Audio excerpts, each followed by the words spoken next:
Hello, everybody. Welcome on in to the podcast where we talk about video games. We put it on the internet to inject it directly into your ears. The podcast you know and love. It's called Arcade Parlor. Arcade Parlor. That's it. Arcade Parlor. Welcome in. Welcome into our people who have joined us live on twitch.tv today. Today's date is October 12th. The time is 3:45 p.m. Eastern time. We want to thank those who have come in here live. We also want to thank those who are listening on release date as of October 14th. We really appreciate you guys coming in here. This is episode 26.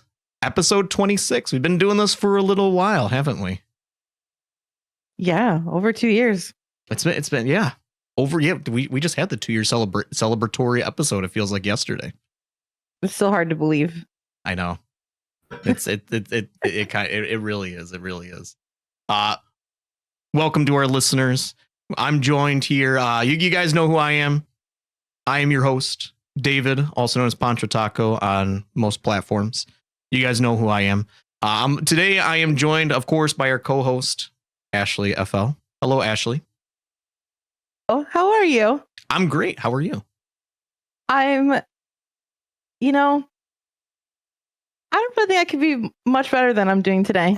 Our guest is a very good friend of mine. I'm super excited to have him on. Just one of the best energies on Twitch. It's going to be such a good time. And we're 16 days out from the release of Echoes of Wisdom. So I'll try not to talk about it the entire podcast, but we'll definitely be talking about it today. Have we ever had a reverse countdown? I just thought about that. Are we doing reverse countdowns? How many days since Tears of the Kingdom? Do we have that handy now? Of course, the one time I don't have that information, but I did this with Tears of the Kingdom too. I did the countdown and then the reverse countdown. I remember being just a listener and hearing you do the countdown for Tears of the Kingdom, hearing you do the countdown. We're 19 days out from Echoes of Wisdom. Yep. I was not expecting we're 16 days in the future from when that released. That was good. Yeah, that's our first. Well, you said you did with Tears of the Kingdom. I don't remember that for some reason. I don't remember. I did with a friend of mine on Twitch. Every time that we would see each other, we would because we were counting down together. The days till Tears of the Kingdom started. When we'd see each other, we'd say hi, and then put a number. The number was the days till, and then until I think 100 days after Tears of the Kingdom, we put a negative number. Every time that we saw each other, we'd be like, "Hi, negative 20." It's just days since the best day ever. Tears of the Kingdom was a great birthday gift, by the way. Because it came out in May, right? Yeah, May 12th. Yeah, I think it's kind of square between our birthdays, which is just beautiful. Yeah, I love that. Best gift ever. Yeah, I sat through my birthday. I'm like, I want cake and I want Zelda, and that's it. And just leave me alone. Or watch me play. I don't care. I just want to play this game. Yeah, I can't talk. Sorry, guys. I gotta play. I gotta go save Hyrule. Yeah, that's it. It's a destination birthday in Hyrule. That's it. So, did you say 16 days? 16 days, right? 16 days since the release of Echoes of Wisdom. Okay. Well, we'll definitely be talking about, I'm sure, Echoes of Wisdom a little bit later here in the podcast when we get to the gaming section here. I know there's a lot to be shared about that. I know, and you both are big fans of it, I know for a fact. So we'll get some good conversation there in a little bit. Ashley, it's great to have you here. How are you doing? We just had this gigantic storm. 2 gigantic storms fly, relatively in your area come through. How are things going? So, of course, my heart is just so with everybody who's been affected. It was like the west coast of Florida, didn't even get a chance to clean up from Helene before, what was the storm called? Milton, before Milton came through. It was crazy. I'm on the East Coast. I'm kind of in the greater Fort Lauderdale area. So there was a lot of tornadoes in my area, but my neighborhood really just saw a ton of wind. There was barely even any rain. I was super prepared, obviously, because you just never know. A storm can do whatever it wants. And so of course I had like all the food and the water, and I prepped in my, had like extra ice in the freezer and battery packs all charged up, and anything I stocked up on dog food. I'd rather be prepared than not. But thankfully, it didn't affect my area. It's pouring right now, and still super hot, even though we're in fall time. You can literally swim in my area. It's so hot and humid. You can swim through the year. Christmas time, people are in the pool. It's crazy. Do you have? I don't remember. Like, I it's funny you say that, and I look at the time. It's like the 3:00 showers in Florida, right? Is that year round? The 3:00 showers? Like, I remember when I went there a number of years ago. Now it was like on the clock at 3:00. You could expect like a downpour every single day. Like, is that a year round thing, or is that more of like a summer or just a seasonal thing? It's like hurricane season kind of a thing, which hurricane season is going to end next month. So, but I mean, it's Florida. It could literally be freezing cold in the morning, like in the winter time, and then it's pouring, and then it's hot as heck, and then it's cold again. You just never know what Mother Nature's going to want to do that day. But it does pour in every season. So, but summertime it's really bad. Summertime, like you could see every single day around 3:00, just downpours. I missed the Florida experience. Sorry, by the way, I'm going to butcher the name Florida. And it's going to be a theme and a bunch of other words because of my New York accent here. Last time I went to Florida was Christmas time. And we were going because we thought, oh, it'll be like a nice thing to do. It'll be warmer there. And it happened to be some sort of record freeze in Orlando. So we land there and the pilot goes, welcome to Orlando, Florida, where it's a balmy 31 degrees today. Whoa. Enjoy. I wake up the first morning there. I see they're showing pictures of like the orange groves with icicles hanging off them. And I go, oh, nice. I just left New York where it's 40 degrees. Why is this happening? I was saying the other day, because Ponch Taco sometimes plays GeoGuessr on his stream. Yeah. And so when we get into Florida, sometimes the maps that we see on his stream, they have all Christmas lights and stuff like that. And he was saying the other day, like, it must be so weird to have like a white Christmas. And I think that we in Florida, like, we so overcompensate with Christmas decorations because we don't have a white Christmas. We don't have snow. So like at nighttime, you'll drive through and every house is just covered in Christmas lights. We have like flamingo Christmas decorations everywhere with like Santa hats on them. A lot of like the lawn ornaments and stuff. There's nothing Christmassy about a flamingo. I'm sorry, there just isn't. Like, when I think about Christmas, I'm not thinking about flamingos or anything. Like come on, that doesn't that's not Christmas. Come on. We had that. My parents did. We had a big flamingo light with a Santa hat on it. I'm a big fan of leave the lights up as long as possible, because once you get past like New Year's, you start to go into a drought of good time feeling holidays. The days are so short. I grew up, my mom's Catholic, my dad's Jewish, so I got all the holidays, which is great. Mm-hmm. And I grew up in a really Jewish neighborhood, so all my friends were Jewish, and they loved celebrating with Christmas lights. And they're like, yeah, we'll just have blue and white for Hanukkah, but it doesn't matter. Like, everyone did lights and we left them up as long as possible. But now I noticed that people are taking them down faster and faster. I think it's like an HOA thing or something. They're like, no, you gotta, I'm like, no, leave them up. Come on. In my neighborhood, if you like leave like one single Christmas light up past like January, whatever, there's some like person who thinks they're like the police of the neighborhood, and they report you immediately. We don't have an HOA or anything like that. I mean, we just have like city ordinances and stuff like that. But there's like some person who walks around thinking they're like neighborhood police, and if you leave one light on past the date when you're supposed to or something like that, boom, you got like the cops coming to your house that night. Yeah, that's the person that wears a top hat and gets visited by 3 ghosts. They need it too. Bah humbug. Yeah. Wow. Oh man. Well, Ashley, we're glad that you're doing well. It sounds like it didn't. I mean, you got some of the stuff from the storm, right? But you didn't have like obviously you didn't even lose power or anything, I don't think, did you? Lost power for like 2 minutes. Okay. The first one was worse because we had a little bit of flooding in my area, but this most recent one, Milton, went right by me. Okay. That's great. It's Mother Nature's scary. There was someone saying that if you don't feel or care about the folks in the hurricane zone, like beware, because like everywhere is a hurricane zone now. You never know, and so take care of your neighbor, even if they're in another state. It's a good thing to do. I will say on a positive note, because I know Florida is known for being Florida. Yeah. Some interesting characters here. There's a stigma. There's a stigma here for sure. Florida man and the whole thing. But I never have seen anything like when there's a disaster here and the way that people come together and help each other. Yeah. Really and truly. And I've been seeing it even now, because friends of mine were affected and stuff like that. And they'll be taking videos of their property. And it's just like strangers in the neighborhood they've never met coming and helping like for nothing. And that's, it's nice to see, people still, being kind to one another.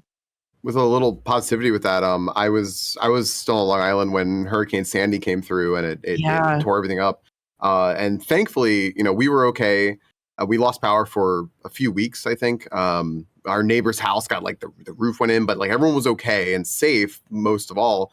And I remember we had a little generator, and just one night the Giants were playing on Sunday Night Football. And my dad's like, okay, we can use a little bit of the extra generator and watch the Giants. And I saw them raising money for like disaster relief, and I went, oh wait, that's us. And it was just weird being on the other side of that. But then all these repair crews and such came in, and my dad saw a friend of his. My dad was an electrician. A friend of his comes through who came up from Alabama that he used to work with in New York City. He drove all the way up from Alabama to come be part of the repair and working on all the like telecom lines and stuff. And it was just incredible to see like people just come from all over the place. Like, no, we're happy to do this. Like, we know what that's like down in Alabama. So you guys need help. It's like, sure. Wow. Yeah. Wow.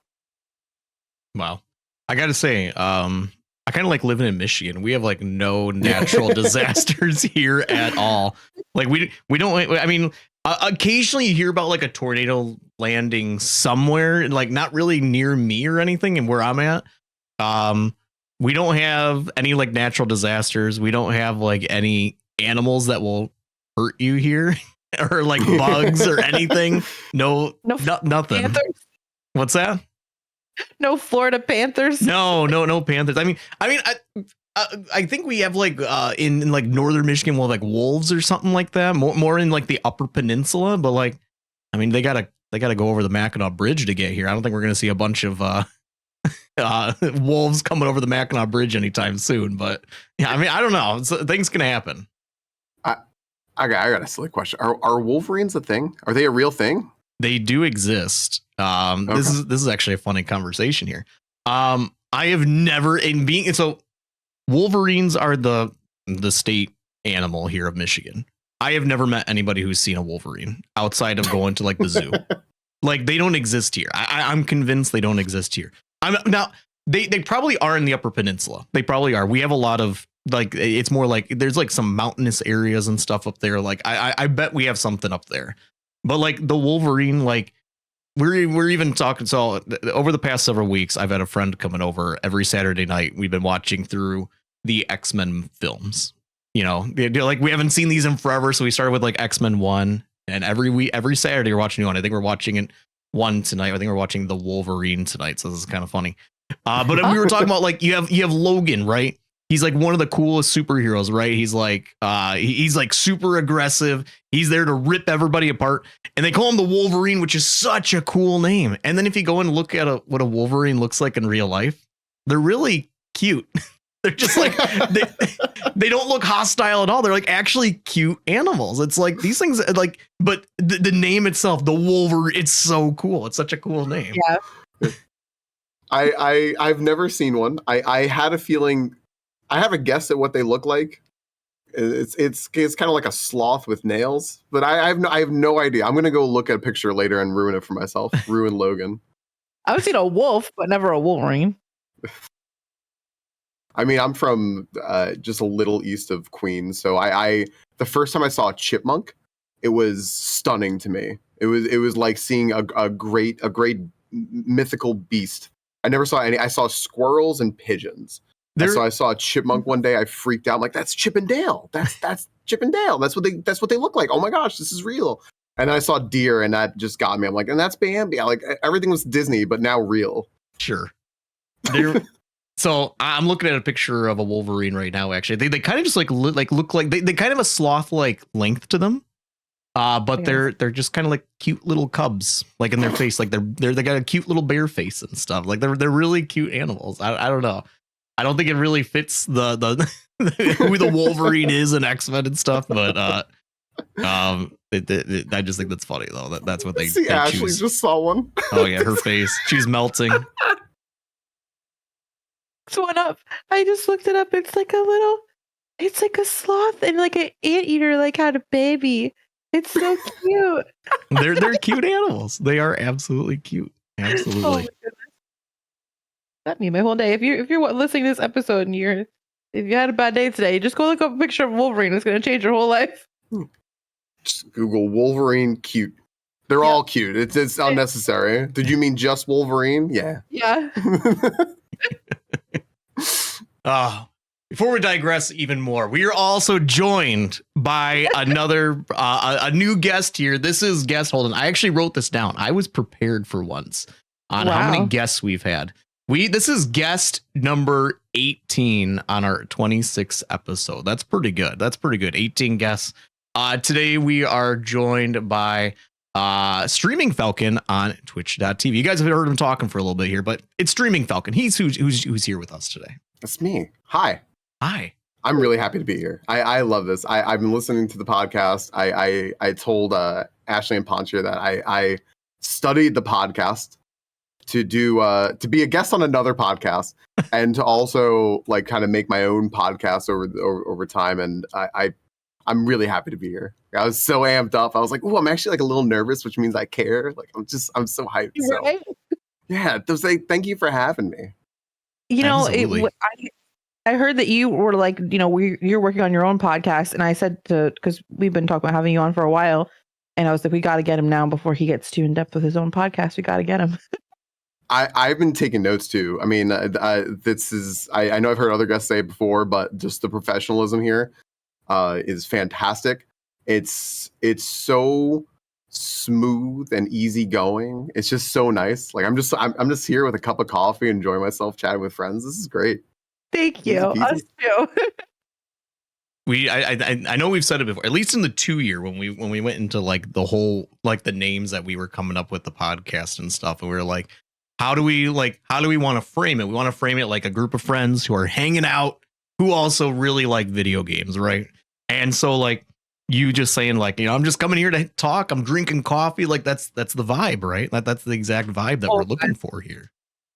Yeah, no, I love it, and that's I said that with my stream as well. That's my goal is it kind of harkens back to when you would just kind of sit there with friends, like in your room or something, or just hanging out with buddies. And over time, it eventually grew into like, okay, we can't all be together, but we're on Ventrilo. We're having like little voice chats, playing games, and I just want to hang out with friends, right? And just look forward to that stuff every day. And I mean, talking video games is absolutely my passion since I was a kid. So this is the perfect environment for me. I love it. I got it. I'm going to talk about this in a second. Because we were just talking about New York. Are you still like in the general area of New York and stuff? No, so I grew up in New York. I lived there until I was math is hard, like 30, something like that. And then I moved down to the DC area, and I've been here since. And I sadly haven't been back to New York though, which is tragic to me. So I got to go back. I was only going to say because earlier this week I was in New York. I was there for a business trip. We flew in on Sunday evening, right into Manhattan is where our office is and stuff like that. And it was almost like a mini vacation because like I had to go in. I didn't have a lot of work to do, which is unusual when I have to travel. There's a task I needed to get done, and it was a relatively small, quick thing to do. And so we talked about it, and I was like, what let's bring my wife. So she came with me. We were there for like 2 nights in Manhattan and stuff like that. Very cool. I haven't been there in a long time. Like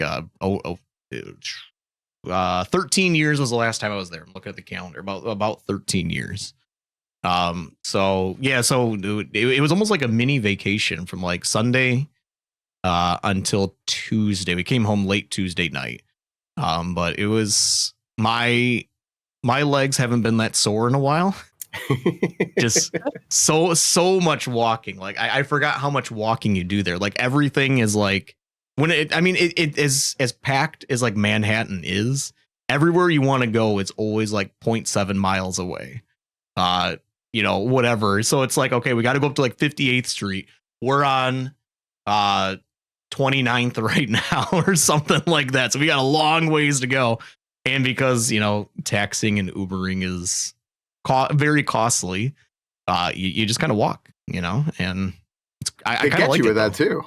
They nickel and dime you on distance, and that's how they get you, is because there's always something, like you said, like 0.7 miles away. So it's like, okay, well, I can, so I lived on Long Island, so we would just take the train into Penn Station, which I think was on 34th. So it's like, okay, well, it's only like 11 blocks up to like Times Square. And then, well, okay, then we can go over here too. And then you can go there and like, before you know it, you're on like 83rd Street and you're like, oh, well, there's something to do up here now. And then, oh, well, it's, I guess I got to walk back now.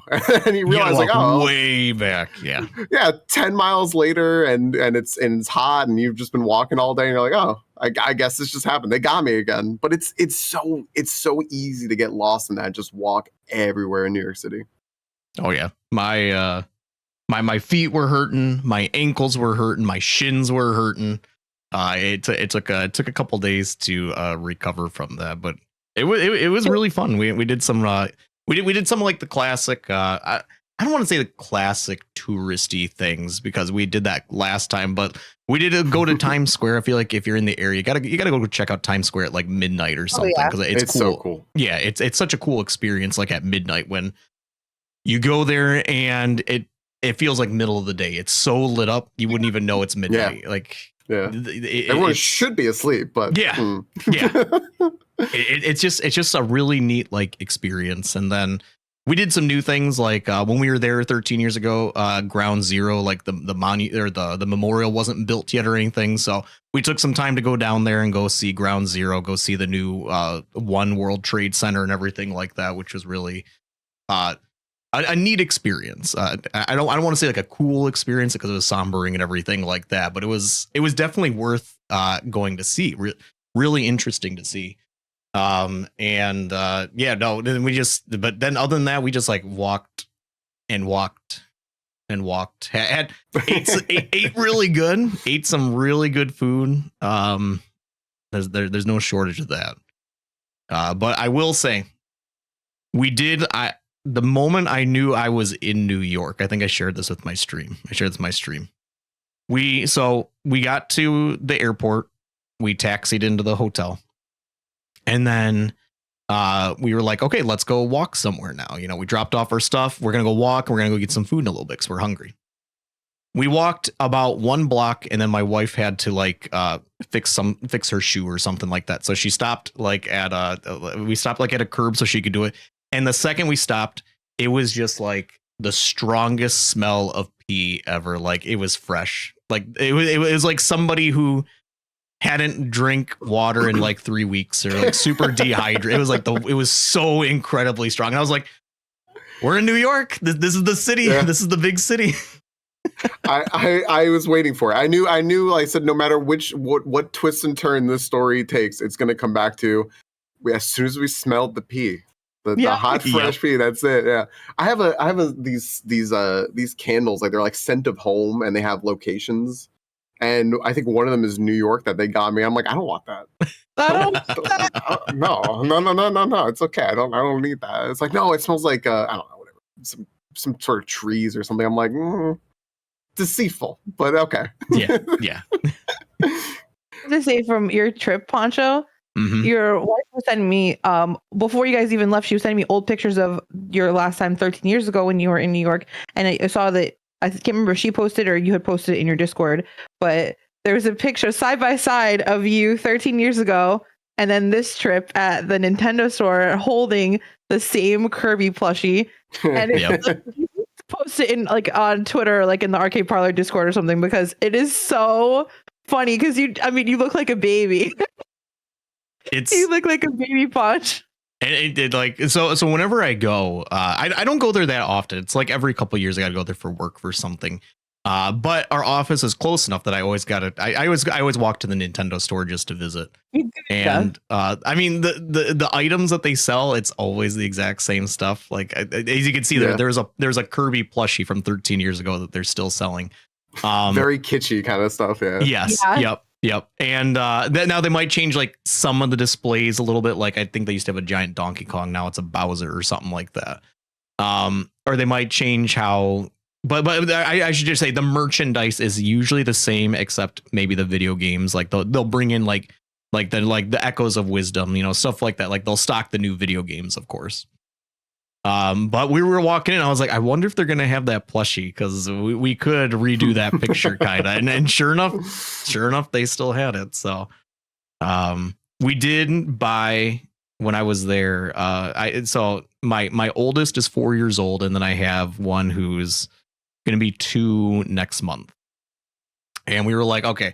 We're now that we're parents and we're traveling, you got to bring stuff home for the kids now, right? Like a little something, we missed you. Here's something for you. So while we were in the Nintendo store, we bought my oldest stuffed animal, Cat Peach, from 3D World, and my youngest got a Baby Peach stuffed animal. And well, my oldest, she always picks Cat Peach whenever we play like Mario Kart or something. So I was like, okay. They have a Cat Peach. I was originally just going to get her Peach, but then I was like, well, they have Cat Peach. That's who she really likes. So we're going to do that. So cute. Yep. That's a Nintendo store special right there. Like something they have. Yep, exactly. And then the Baby Peach, my youngest, almost 2, she just likes babies right now. So, everything's baby. And so we were like, well, this seems appropriate. I think and so, yeah, of course they love them and everything, but we had to get that while we were there, because we were like, we're traveling parents, we got to bring stuff home for the kids now. We're in that role now. The Nintendo store is one of those shops also where like there's a bunch of touristy stuff you could do. Like you can go to the M&M store. We went to the Hershey store and we bought a whole thing of Reese's peanut butter because they sell it in tubs. I'm gonna tell you right now, it's a lie. It's just like Skippy or Jif or something. It's not the stuff that's in the peanut butter cups. It makes me sad. It makes me real sad. We got a whole, and it's so overpriced too. They slap a Reese's logo on it and an orange cover. I'm like, oh man. But the Nintendo store is so for the people who live in Nintendo. Because if you've never seen it, go watch like the release of Mario Odyssey. When they released Mario Odyssey, they had a whole thing outside the Nintendo store with like Broadway dancers performing Jump Up Superstar. And like they do that all the time with those games. And I love how Nintendo like respects the citizens of the city, because I always look at that and go, man, why didn't it do that when I was there? I want to go. Right? It just seems so cool. They're throwing like plushies. People, I'm like, I could have been there. And they do whenever there is a like Nintendo Direct or something, they also let you come and watch them live, right? I'm sure they have like a certain amount of people, like they click you in, so it's not like over capacity or anything, but you can go to their upstairs area where they have their massive display for like with a giant theater television screen of whatever size, and you can watch it live with a bunch of other people there. I remember seeing like lots of videos or reactions, I guess, like on like YouTube Shorts or something, where it'd be like the latest Super Smash Brothers Super Smash Brothers Ultimate, who's the next characters coming in and stuff like that. And they would always have everybody in there, and then everybody be freaking out. It seemed cool. I've never experienced it, but it's cool. That's actually really neat. I'd be the person there crying when they announced Sora. I did that on stream, except there's the camera right in my face. I don't want to be in a short. No, that's really cool though. Did you do any other like really unique like fun stuff that you could take away from it? In just general New York. Yeah. What else do we do? I mean, we went to Central Park. And we walked a lot in Central Park. My wife had never been to Grand Central Station, so we went there. It's kind of touristy, right? But it is cool. Yeah. It's really cool. And then there's I can't remember which there's like some gigantic like it's right by Rockefeller Center, gigantic like Catholic church that has like really beautiful architecture to it and stuff. It's like right across from the Lego store or something like that. And so we went and like looked at that because like the architecture, like that was the architecture, like in general New York, like why don't they make buildings like they like of old? Like every building now is like these sleek, tall, black buildings. And then like you go to New York and they have like statues on these buildings. Yeah. Like can we bring gargoyles back to our buildings and stuff? Like that's so cool. All for it. Arches and pyres and all that stuff. I'm all for it. Yeah. Flying buttresses. Give me all of that. So I always ask people what they do in New York because I frequently said that the closer you live to New York City, like the less frequently you go to New York City. I just didn't go very much because I was like, it's there, I've actually never been to Central Park. I got to Central Park one day and I realized that meant I was walking the wrong way. And I said some expletives and then I turned and then I walked 2.5 miles back in the right direction. But if you like architecture, I highly always recommend to people checking out Washington, D.C. because which is where I am now. And everything closes on the weekends because there's no government happening and everyone's just like, I'm out. Sure. Bye, But because it's it's the capital of the country and the seat of power and all that, everything is public. So I took a group of I used to be a teacher. I took a group of students there and we happened to have an in with the court reporter of the Supreme Court. She was a friend of the family. And so she got us in. We went to the Supreme Court. We went to Capitol Hill. We did all this cool stuff, the Library of Congress. But it's all public. So even if we didn't have a tour like behind the scenes, you could just go in there anyway. Right. There's the House of Representatives, like where they sit, where they actually convene, their chairs, their microphones, everything. There's just a bunch of 13 to 18-year-old kids just sitting in the chairs, like touching the microphones and someone came in to do work and they saw us in there and we were like, oh shoot, I'm sorry, should we leave? And they said, oh no, go ahead, I'll just wait. Like, oh great. But it's so much of the architecture is gorgeous, especially the Library of Congress, because it's this a tribute to knowledge, right? Mm-hmm. And it's just everything is like gold, and I love that that's the most ornate building, not the political stuff, the Library of Congress. So I always recommend like just do the stuff once, go check out Capitol Hill and everything around there. And it's also very different because there's a height limit. New York City, you said like really tall buildings, you are in something. This is like, it's like a weird suburb, but it is a major city. So it's very cool stuff. I always recommend like, come see this stuff and tell me you're here so I can come see the stuff too, because I might not have seen it. When you said the Library of Congress, when I was in New York, we did, because we walked right past, we were like, oh, let's go check it out, the New York State Library, which another ornate building. Yeah, exactly. You go in, there's not a single book anywhere. But you go in, like I started walking, like, because I don't think I've been in a building that's like it's a library, but it's like you said, it's like a whatever for knowledge. It's what do you want to call it? Like it's like a big sanctuary of knowledge. Yeah, sanctuary of knowledge. Like there was so much work that's been done here, in the past and stuff like that. And it's like sanctuary for it. So we walked in, I'm looking around. I mean, you come in, they have like security when you come in and stuff. You gotta go through scanners and stuff like that. And we're just walking around there, and it's like 3 stories, and it's like beautiful architecture. There's lower levels and everything. I don't think I ever saw a single book. There were areas that were like designated for quiet, knowledgeable research, I think is what it was called in this area. Like you got to be quiet. You got to like be there about like purposely studying for stuff. I don't know. But it was really it was really cool. Just the attention to detail and the architecture and stuff. And it's like, man, they don't make buildings like this anymore. Like, where are all the cool statues on the outside? Where's all this like ornate, decorative stone on the outside? Like, they don't. The buildings now are just, you know, slabs. I feel like, with windows. I heard you almost utter the rallying cry of boomers, Gen X, millennials alike. You know, which is like they used to. You stop yourself just sort of saying they don't make it like they used to. Ooh, I'm starting to sound like my grandparents. Yep. We've all gotten to that point now. They don't though. No, they absolutely don't. We always look at houses because we one day like, okay, we're gonna move from here. I love looking at houses. Like, if there's an open house and anyone wants to stop and go in, I'm like, I want to see houses. It's kind of cool. I love that.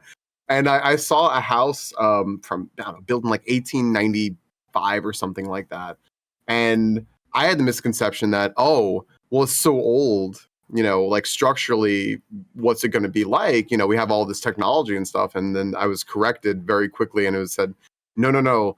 They used like real good, real strong wood back then to build houses. Now everything is kind of just like cheaply, quickly done. So if you want sturdy, get the stuff that's been around for 130 years. Like, oh yeah, you know, that makes sense. Why don't they build it like they used to? Right. Yeah. No, yeah, like they used to, right? Yep. That's the term. We want to try to stay away from that, I guess. We're getting older. Oh, no. Showing our age. Oh no. Yeah. And the funny thing is, like, it's not even my age. Like, those buildings were erected so much longer before me anyway. So all right. So Falcon, we have used to live in New York. Now you're in DC. Let's learn about. We got listeners coming in. They don't know. You know, many of them might not know who you are and stuff. Let's find out a little bit more about who you are and stuff. So you stream on Twitch. How long have you been doing that for? Yeah, so I can give you the whole background that led me here if you want. Let's hear it. Let's hear it. That's what we're here for. It's I moved down to DC around. I always forget. It was like, I think this is the day before Halloween. Speaking of October, so I think it'll be 7 or 8 years this October 30th. Wow. And I got my degree in counseling a while back. And I always had dreams of, you know, I'm gonna be a therapist. I'm gonna have my own private practice and such. And just some life circumstances sort of just kept me from that. So I did counseling at one point, but then I came down here and I just hit a wall, and I couldn't do that. And I fell into this this opportunity one day of helping out at a school to be the girls volleyball coach. And I was told that the school was going to shut down the team because they couldn't find a coach for the girls volleyball team. And they said, oh yeah, it's the most popular team at the school. And I said, oh no, you know, I played sports growing up, you know, and I know how, like, just, you know, casually kind of thing, I know how much that team building can be like really fun and important. Don't let them do that. I said, you know, I'm looking for jobs right now. Like, I'll just do it on the side, sure, you know, like while I look for jobs. I met the coach, and she ended up becoming a friend who said, oh, thank you so much, by the way, for doing this. I was absolutely going to do it, but I just didn't have time. So I'm really glad they got you to do it. And I found that she's just kind of an imp. You know, she just kind of like loves just kind of creating chaos and stuff. I'm like, oh, okay, sure. So I basically just saved her 3 hours a day, like twice a week. And I'm like, all right, fine, you know. But it got me an in on the school, and they said, you know, hey, a lot of our teachers here, just like a little small private school, they weren't teachers. They were something else. You know, they were scientists or this and that. Like, and you're a therapist. We could actually use someone like you to teach classes about psychology and stuff. And I was, oh, okay, great.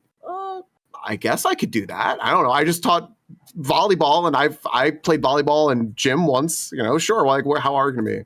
And so then I started teaching, and it was great. You know, it was really rewarding, but it is as hard as people say it is, because you're working a lot, like off schedule and stuff to do stuff. But I was the cool teacher who played Pokemon, you know, and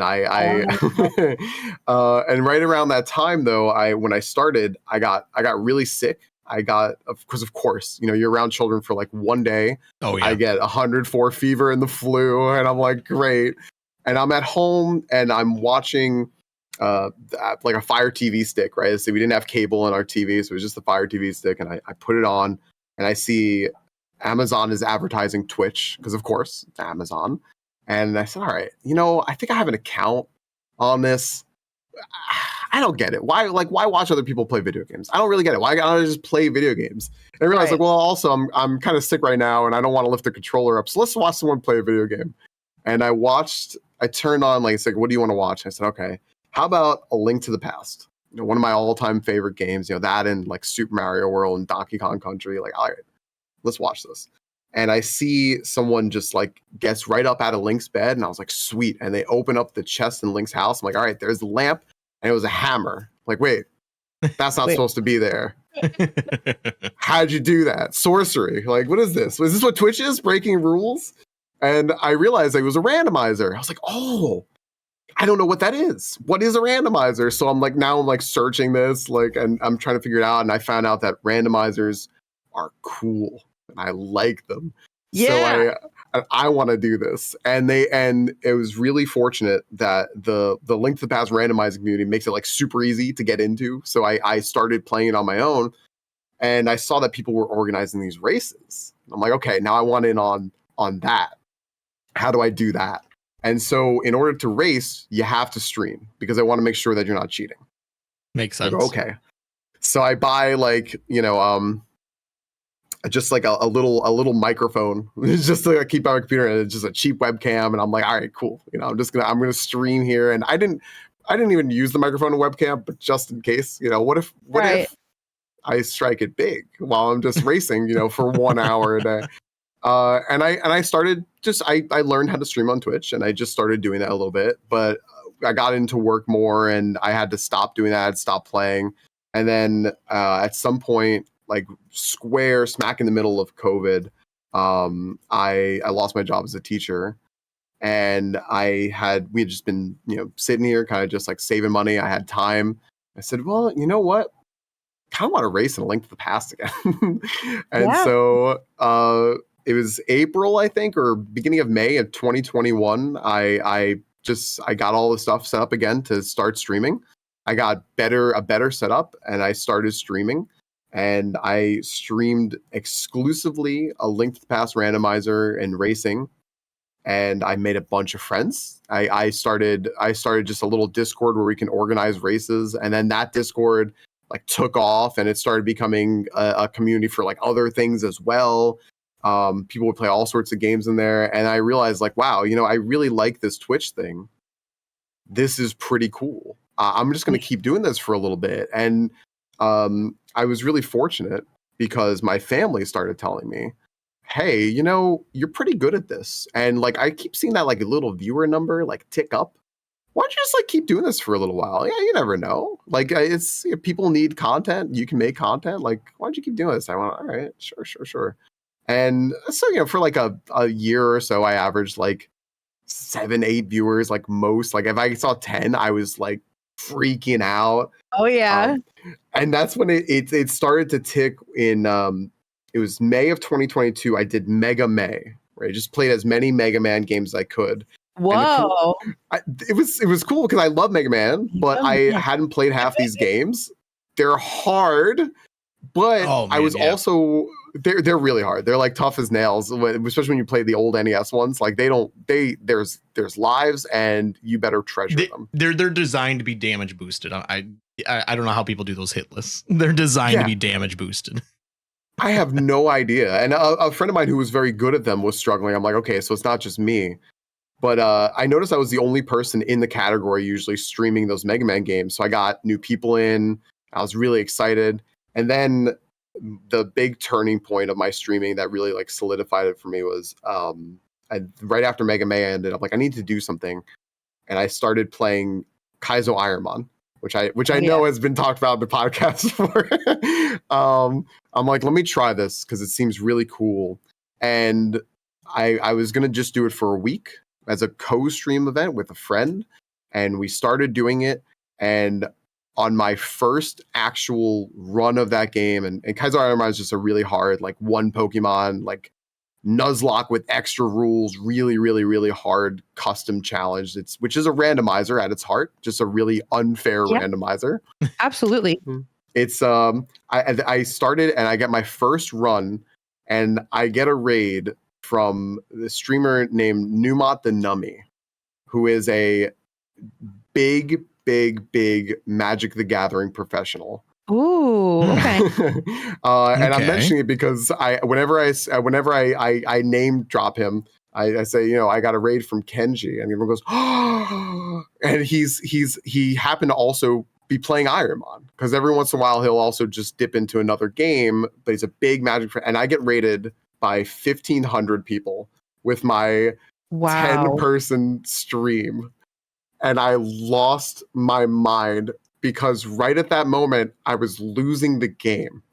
And I said, I hope you all will stick around and we become friends, because I'm about to lose.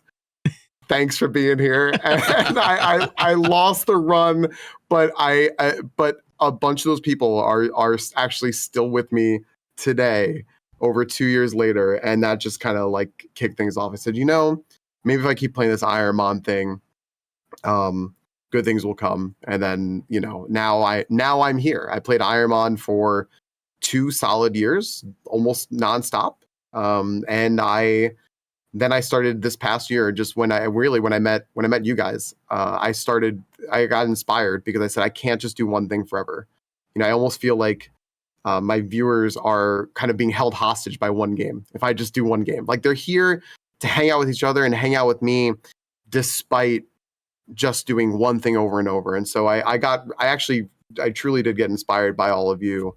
And I started doing some variety, which is a scary thing to do. You know, you go from one thing, you take a little bit of hit on your Twitch, but you realize that the real ones are still there with you, and they're like, and they let you know too. They're like, hey, thanks by the way for playing, you know, anything else. Like, hey, you're welcome. You know.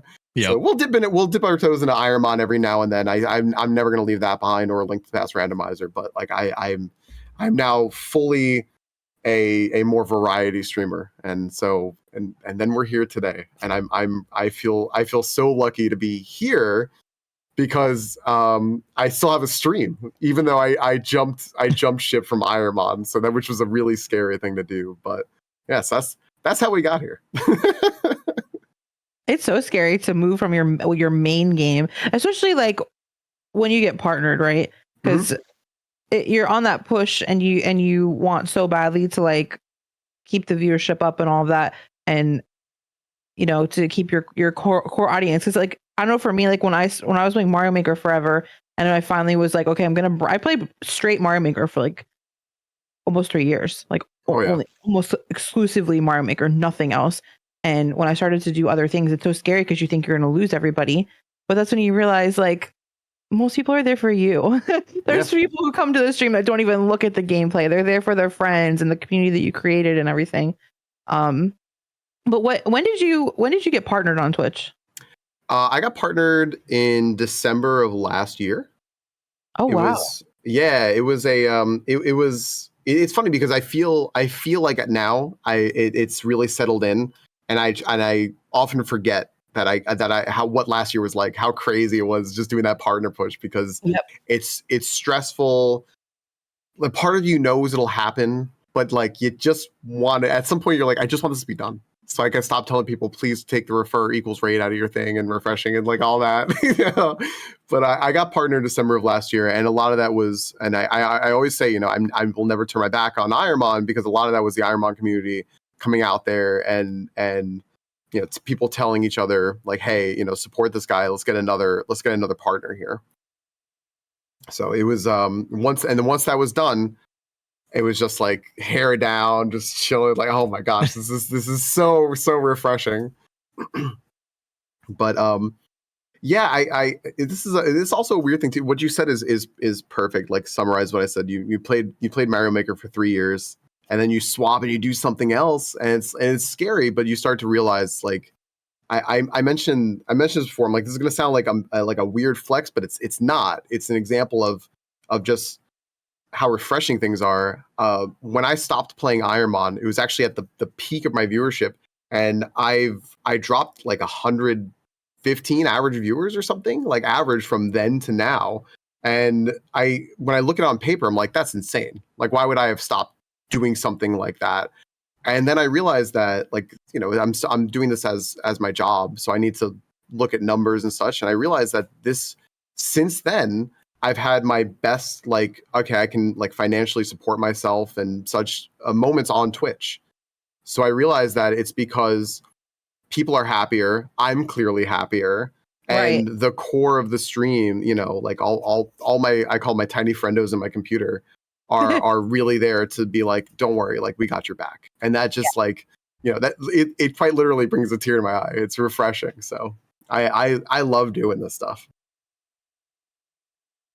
It's funny. Talking about like going like variety and stuff like that. So I know I've told you this, Ashley. So I played like Mario Maker for like 2 years, right? Yep. Pretty exclusively, except for Sundays, of course. Mhm. Sundays was always a lot of GeoGuessr and anything else. Whatever. That was just like the day of the week we did other things. By the way, so you had me playing GeoGuessr now, like every night. Since Really? Yeah, I'm dead serious. Since I saw you doing GeoGuessr, I was like, I should play some. I'm like every night now, and on my phone, I'm playing Discord with friends. Like, it's a great like chat interactive game too, right? Because like my rules are always just like, hey, just don't Google it, but let's work together. You see something you notice, let me know, you know, and we'll get there, and it's a great time. But that was always Sunday nights for like years. I don't do it as much because I'm a little burnt out after like 3.5 years of GeoGuessr every Sunday night. I don't do it as much. I do bring it back every once in a while. But anyway, it was 2 years of pretty exclusively Mario Maker 2. And then SMW for about a year. And what's funny though is that that's kind of when I just like if I go to my Twitch, I don't know if I even see Mario on my most recently played. I'd have to go look. But what's funny though is that I've noticed is that ever since moving away, there has been like actually substantial growth in a weird way. I don't know what it's like the inverse. Like a lot of people, the advice is always stay in your one category, right, and grow. Yeah. And like I'm almost experiencing it in reverse to a degree. I don't know why that is exactly, but it kind of is. Because I was at the point I was like, okay, I played Mario Maker 2. I played SMW for 3 years. People know who I am, right? You know, the categories aren't big.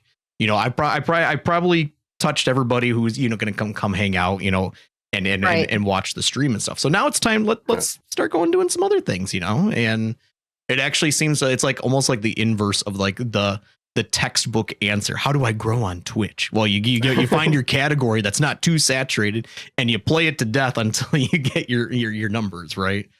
And I don't know. It just seems like a little inverse, but it's cool. It's like when do you even make it a choice like that? I mean, who knows when you go variety? I don't know. It's different for everybody. It's I think you're absolutely onto something. We've talked strategy, like I've talked it all over Twitch with friends, especially when you're partner pushing, and then afterwards, like, okay, now what's the future from here? And yeah, because I'm fortunate that I get to do this every day as a job, you know, and I actually had someone earlier say to me, you know, like I said I had to go do some work for something. I had to do just like a little bit of work on the stream. And they said, oh, like stream work or work? And I'm like, well, they're the same for me.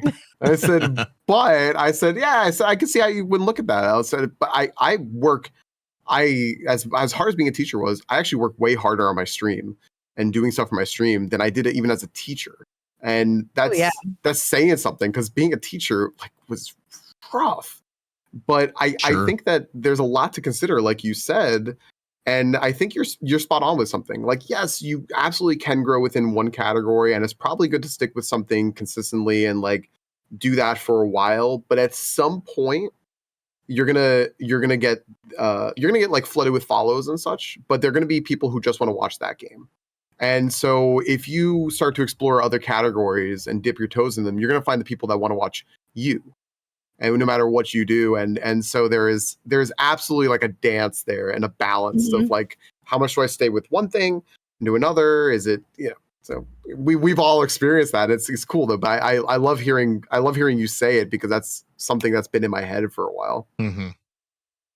Yeah, because I think there does come a point where, when you're in a category for so long, right? When relatively small categories, I'm not talking to like the League of Legends, the Fortnites, the Grand Theft Auto 5 category, stuff like that, where people do they know who you are, right? Because the category is relatively small. And I think there is eventually a cap that you can get into a category of people who are interested in watching, and not to the fault of not like blaming people for not wanting to watch, because I mean, watch what you want to watch. Like, don't watch somebody out of obligation or something like that. Like I did, I do that.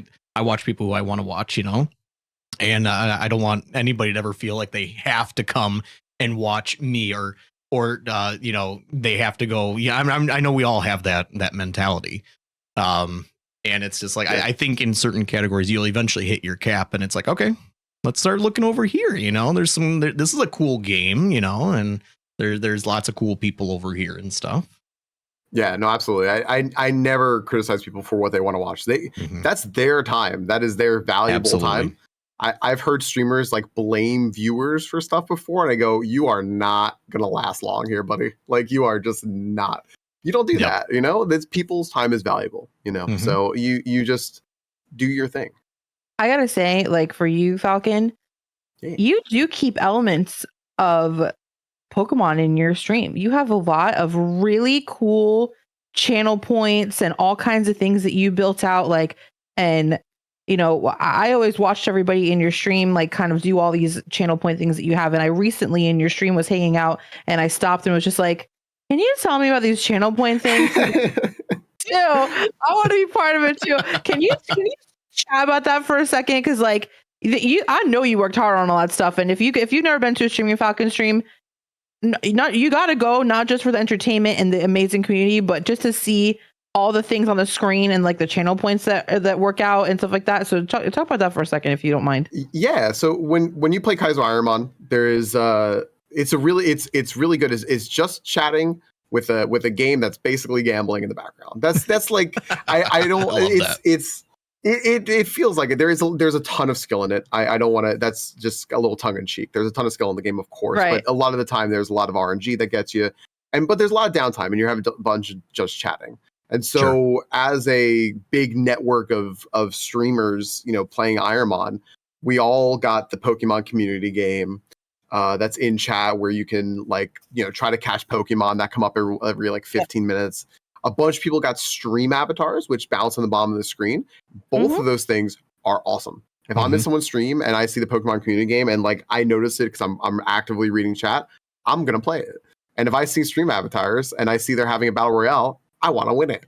And I still love those things. But we have some game developer friends and artist friends, and me and my buddy Yogi Ice Bear, who our streams are now tied at the hip because of this. We both had ideas independent of each other. Like, we want to give back to our communities, and we want to have something special and unique about our streams. What can we do? And we talked to each other about it. We both had this very similar idea of, what if we got our game dev friend and artist friend to help us build a game that is just on our streams? And like, we take inspiration from the stream avatars that are on your stream. Like, we have chatters. If you play the game, you will be on the screen in our stream. The little Pokemon catching game, you can catch Pokemon in our stream, and we made a game. It's an actual full-fledged game that is essentially a full-time job for our game dev, working on it, being in our streams, tinkering with stuff. And yeah, if you come into my stream, you can play this catching game with us. We tried to think of a clever name. Catching game is what we came up with.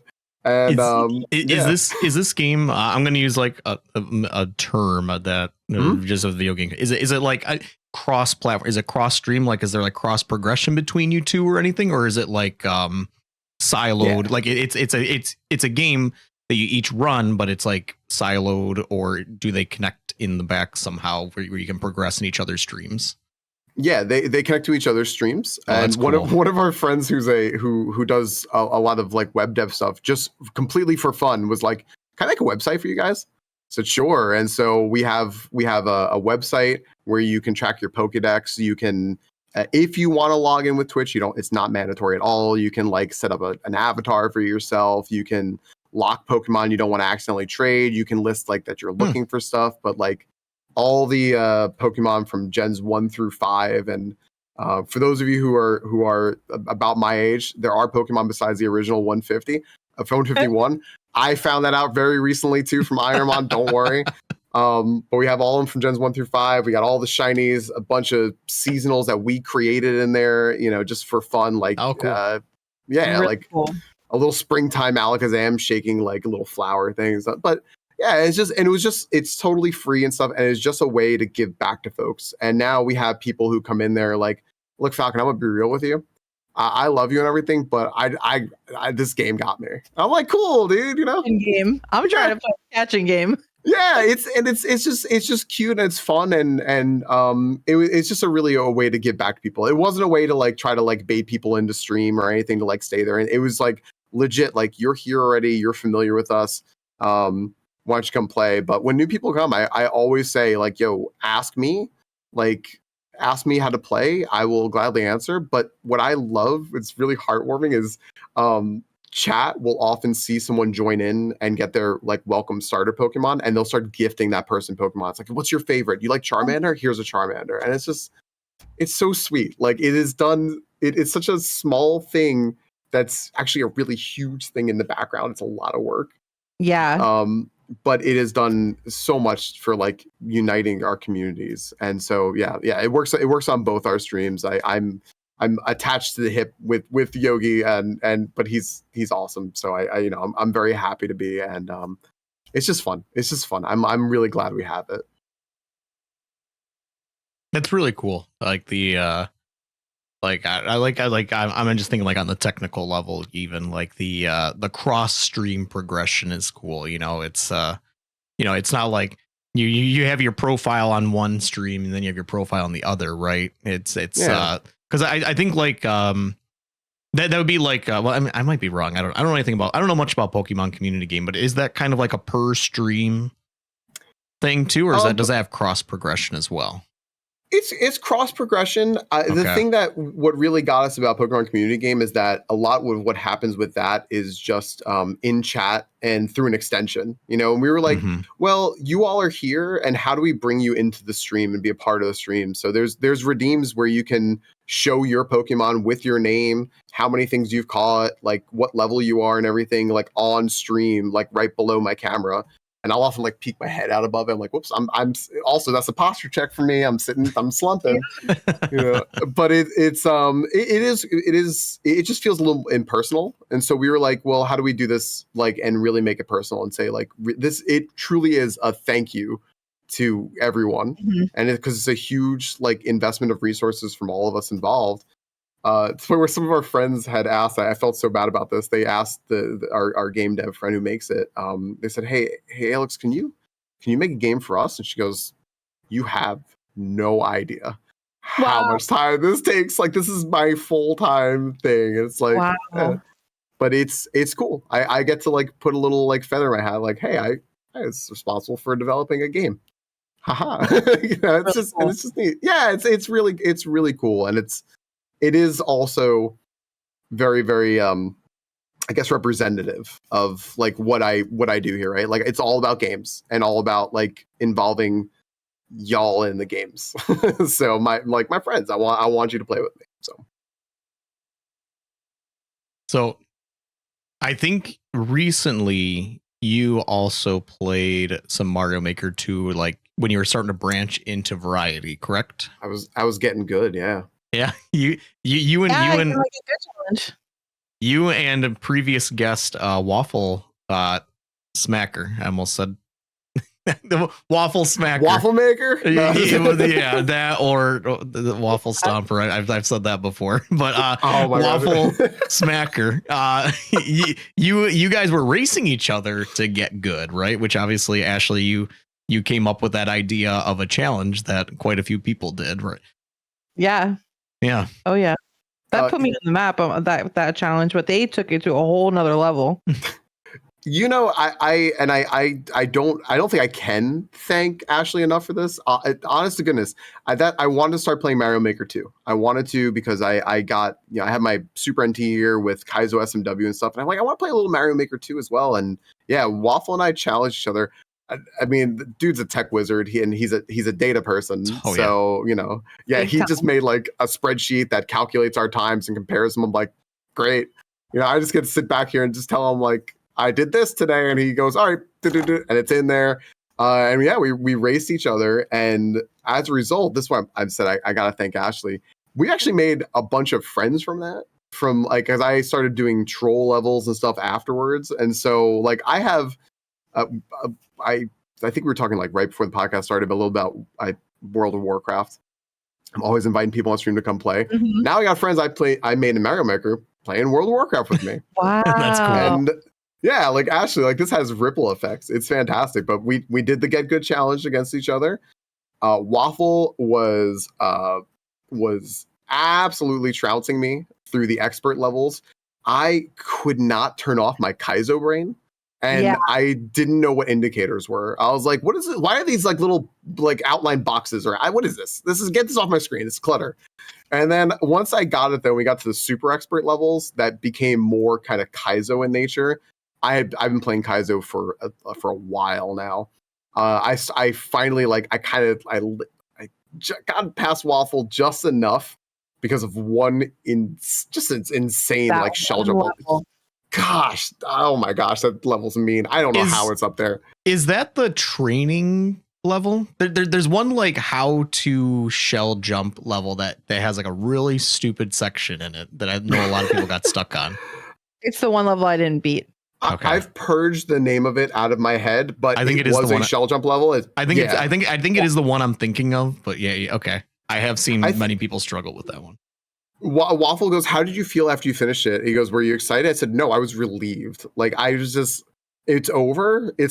Okay, great. And I think that level took me 5 hours. I think we were both averaging something like 2.5, 3 minutes per level. After that, I think I was up to 5, and it took Waffle, I don't know, I think it took him maybe multiple streams, and it was up to like 6 minutes, and then I managed to win. So I had him play a troll level that he beat in 5 minutes because I forgot how good he is at those. I was like, that's not a punishment. I should have come up with something better. But yeah, Get Good Challenge was amazing. That was so fun. I think like it helps people who start in Mario Maker because so many, I think something like 80 people have done the Get Good Challenge, which is a lot for a small category. And people like to see people play those same levels and see how they do compared to them or their other favorite streamers and stuff. Because if anyone doesn't know, Get Good Challenge is the completing the top 100 most popular expert and super expert levels in order to get good. And I created it because I was horrible at Mario Maker and I wanted to be better. And it really does help. It changes everything because Mario Maker has its own physics. And if you think you can go from SMW to Mario Maker and back and forth, that is not an easy feat because they are just completely different physics and completely different things you can and can't do. So yeah, it's a good intro for sure. Yeah. A friend just did a charity fundraiser for breast cancer awareness. And he set one of the rewards as to play Mario Maker with me. And I told him, I said, well, I'll just let FYI, if you do that, he goes, because I'm really bad. He goes, I bought this game years ago. I never really played it. I'm like, good. I said, well, guess what? Get ready to get good, buddy. He goes, what does that mean? I'm like, you're going to find out. Don't worry. Like, you'll find out. We'll get you good. So that's what he's going to be doing. Do we know how long does it take? Do we know how the average, like roughly average length it takes somebody to get good? It depends on how much they're doing it, like, and their skill level. Because for me, I'm not the best at it. It took me like, and how often they stream too. But it took me like 2 months to do my own Get Good challenge, to be honest. But I feel like you and Waffle got it done in like a couple weeks. Yeah, Waffle had been playing a bunch of troll levels in Mario Maker anyway, so he was like really fresh on that. And I had just come off of playing, I think I just finished like Luminescent or something with Kaizo. Yeah. So we were both kind of in the platforming zone. And I think we gave ourselves 24 hours to get through as much of it as we could. We both did finish. And I think it took me like 21. I think it took him 22 or 23. So about 2 weeks of streaming. Yeah. But we were already pretty deep into like playing platformers at the time. Right. So it is we flew through some levels, like one shot them, but I sat there and I was like, this is it's a very simple, smart challenge. And that's what makes a really good challenge. Like that's why, just kind of going back to Kaizo Ironman, that's what makes Kaizo Ironman so good, is because it's so accessible. Like anyone can get into it. Same thing with like A Link to the Past randomizer. The community made it so easy to get into. That's why I could get into it with all these resources. Something like Get Good Challenge is just top 100, most popular all time, expert, super expert levels. Good luck. And like it's brilliant. Its simplicity is what hooks people. I'm like, you said 21 hours? 21 roughly? hours, yeah. Yeah, we gave ourselves a limit of 24 because it was like our first step into something that really wasn't Kaizo. So we were like, Kaizo Ironman, like when we was trying to really branch out at that point. So we were like, okay, if it gets scary with viewership after 24 hours, we'll stop. But like, no, that wasn't a thing. The people loved it. We had viewers coming out of the woodworks being like, oh yeah, I remember watching so-and-so do this, and I love doing this. And like, oh, I recognize that level. That's a legendary creator. And there's Bufflin again. And it's like, oh gosh, like as soon as the Bufflin level came up, I'm like, good. Now we're going to get quality. This is going to be a good level. Yep. It was fantastic. 10 hours. Have you done it? I can do it. I bet I can do it in 10 hours. How much do you think I could? 200 get good levels, expert and super expert in No. hours. I'm just talking like the expert ones, like the OG. Is the OG just expert, or did it include super expert? OG is 200. It's the top 100 expert and super expert. 15 hours. I could do it. Get out of here. I bet I could do it 15 hours. How good. How long did you play Mario Maker for? 2 years. 2 years? But here's the thing with Mario Maker. Expert and super expert front page are like a notch down what they actually are. Okay, like in my opinion, expert front page is like playing normal endless. Did I say that right? Yeah. I think so. Did I say that right? Yeah. Or maybe I'm saying it the wrong way. I don't know. It's like if you play expert endless mode, those levels are you're gonna have a horrible time. That's just pure trash, right? But if they're like good levels expert, I can beat them most first try. But they're usually most popular because they're beatable. They're well-made levels. So if you're the thing with when I played Maker, I didn't want to play crap. I didn't do endless and all that stuff like everybody else did. I wanted to play quality levels. I didn't want, so that was why I was like, I'm going to go for popular, because these are they're popular for a reason, But I agree with you 100% that that's why it's to get good with those levels. That way you see what a good level is like. So when you play the trash, you have all the skill you need to beat the trash from the good stuff. I bet I can do the whole thing 15 hours. If he does this in 15 hours, I'll play Lion King. I've never played Lion King before. Is this a live deal going on here? Yeah, I'm really bad at those. Because I fall for them every time. But like I can't. I'm sitting here and going, I can't bet against it, because he could do it in 15 hours. I don't know about that. I think I can do it. 15 hours. All the levels are all indicators. I think I could do it. They're all indicator levels. You just jump on the squares. That's all you do.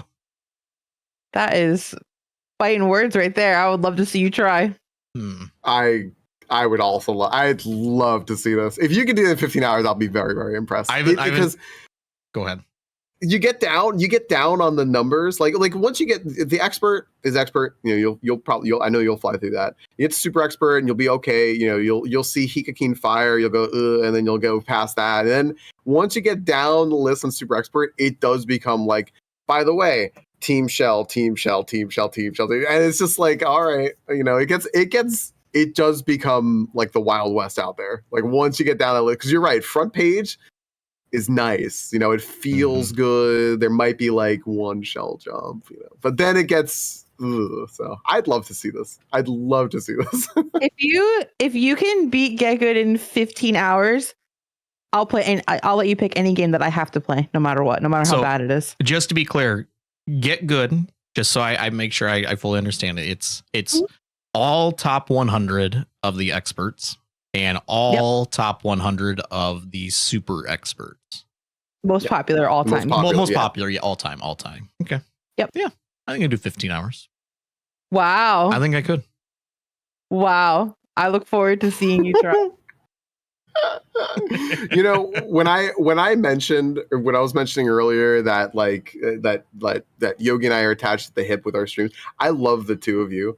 This is like stream goals right here, stream buddy goals. I love this because I sit there like, man, this is perfect because like having this is fantastic. I'm gauging this off entirely. Like I'm actually pretty good at platforming, like platforming games. I am really good at sight reading. I saw you playing Grand Poo World 3. Yeah, I can first shot like now that's insane. Like Kaizo expert there. So those took me a while, but I'm really good at like sight reading. Like I can one shot a lot of levels. And I'm also basing this off of Ashley. You like to bring this one up a lot. What was the level? How long did it take you to beat? The Bufflin level? Yeah. Oh, I know. You're talking about 8 hours? 8 hours, and I beat it in like 20 minutes or something like that. It took me 8 hours. That's how I met Bufflin, because Bufflin heard in someone else's stream, they were like, oh, this chick Ashley is doing this challenge. Because Bufflin has 15 or 16 levels in the top 100 super expert. And someone was like, it took this chick 8 hours to beat your level. Now, if you don't know, I'm not using this as an excuse, but I am severely dyslexic. It really does mess with my motor skills a lot when I play video games. I take a little longer than most people, all right? It just is. It is what it is. But this particular level, the last section of it, I just wasn't clicking with it. I just didn't understand. It took me 8 hours to beat this Bufflin level. And Poncho, made Bufflin come in my stream. We've been friends ever since. But Poncho heard this and was like, let me try this level. Just to be his cheeky little self. In our level. It took him 20 minutes to beat this level. I was like, okay, bye. I think I was out of Maker for a while too. At that point, I was playing SMW or something, which is entirely different to like switch your brain the other direction. Oh, it is. Going between them, I think playing Maker made me better at SMW. Once I realized that if I tell Mario do something, versus like Mario float there for 2 seconds and then get stuck in mud, and it's like, all right. Yep. It's funny because like I played, I don't know, I retired from Maker like a year and like 2 months ago, maybe 14 months ago. And then I had about 2 months ago, I had the celebratory 1 year of not playing Mario Maker 2 stream. and I boot up Mario Maker 2. Of what better way to celebrate not playing it by playing it? And yeah, it felt very, I mean, I got back to it pretty quick. Although I know for a fact when I get into it, I'm going to forget that you can just jump off of things instead of like when you spin jump normally in SMW, you like kill most of your enemies immediately. Now you can like spin jump and then keep flying even higher and stuff. So there's a lot of stuff like that to readjust to. But I think 15 hours. I think I could do it in 15 hours. All right. It's a bet. It took me 85 levels, I think it was. We had made note of it to realize that you can just hold up to go in a door. You didn't have to precision up like in SMW. Yeah. So I'm just sitting there and I'm just like, and I'm like, oh man, I'm just nailing these. And it's like, oh, you're not just holding up? I could do that. This isn't that impressive. No, this isn't impressive. Up pipe's still bad, but like up doors, doors are easy now. Yeah, there's little differences like that. You should start it in October since it's the scariest game of them all.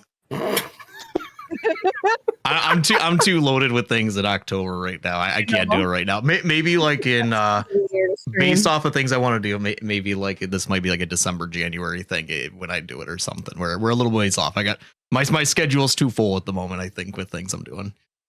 I'm very interested. But you know what? let's move on to our next section of talking about just video games. Let's just talk about video games because it's saying that was part of this live deal. I'm going to hold it to you, Falcon, is that you're going to play Lion King. If I do it in 15 hours. In the wash. Yeah, okay. Deal. I love it. I never touched it. Lion King is, man, I just played that again for the second time. I beat it last night. Last night being the 11th, October 11th.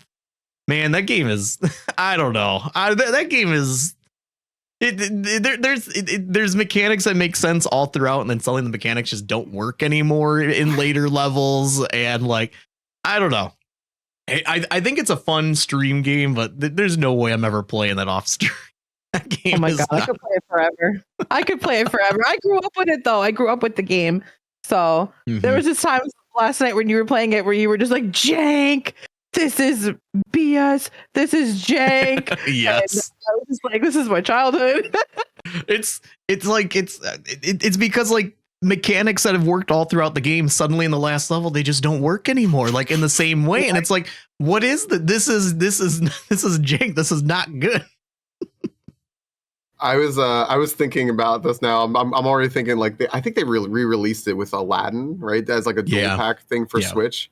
Switch, yeah. Yep. But I'm sitting here going like, but I can't get save states, and that's like something where I'm gonna be just like you. I'm gonna sit there. I'm gonna start yelling jank, and I'm gonna be like, I'm rewinding this. Like, well, the good thing is that a good run will it'll take you like if you do like easy mode with all of your lives, I mean, a good run is like maybe 3 hours at most. Yeah. To beat the game, I would say. I would say about 3 hours. Yeah. I showed you the secret double your health in the first level. Mm-hmm. That helped. That does help. Yeah. That makes the easy mode baby mode. Yeah. Having double health. I got you, Falcon. Yeah, I was gonna say if he beats the Get Good challenge in 15 hours, Ashley, I need help. I'll be there. I'm gonna call you Game Genie, and I need an assist here. I got you. Anyway, that's the main game I wanted to talk about. I didn't really have much more to add because I played it 2 years ago. I think we even talked about it on stream at the time when I did. Or on the podcast here when I did, but it's still a game that exists. That there's elements of good to it. Like I feel like I like the animations. Like they did good. Like there's a lot of those games that like Virgin Interactive did for the Disney games. Like their art is pretty good. The color palettes can be a little weird sometimes. I don't think they're always the best, but like animations are good. The pixel art's pretty good. But there's just, I don't know. The platforming is like almost there, but it's not. Are we allowed to say the slogan that you had for the game? What was my slogan? I don't remember now. Because Virgin Games made it. Oh, it's because Virgin, it was like by virgins for virgins. And I beat the game, so. God. I actually punched when you were in New York. Obviously, I took your nights while you were gone. Held down the fort. So one night it was a Sunday. Usually I stream in the afternoon. You stream at night, and I ended up just doing both shifts, if you will. Mm-hmm. And I was like, I'm just gonna do a punch stream tonight. I was like, let me play Lion King. I did Aladdin first, and then I played Lion King.